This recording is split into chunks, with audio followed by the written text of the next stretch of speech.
ఒక చిన్న గ్రామంలో రవి అనే యువకుడు ఉండేవాడు. అతను చాలా తెలివైనవాడు. కాని ఒక సమస్య ఉంది.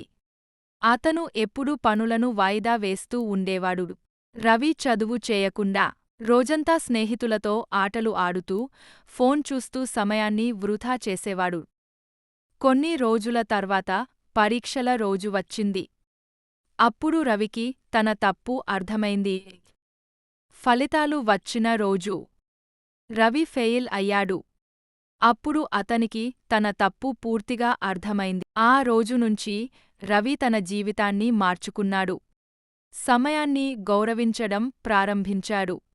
కొన్ని సంవత్సరాల తర్వాత అతను విజయవంతమైన వ్యక్తిగా మారాడు. ఈ కథలో నీతి ఏమిటి అంటే, స్నేహితులారా, డబ్బు మళ్ళీ సంపాదించవచ్చు, కానీ పోయిన సమయం తిరిగి రాదు. కాబట్టి ప్రతి నిమిషాన్ని విలువగా ఉపయోగించండి.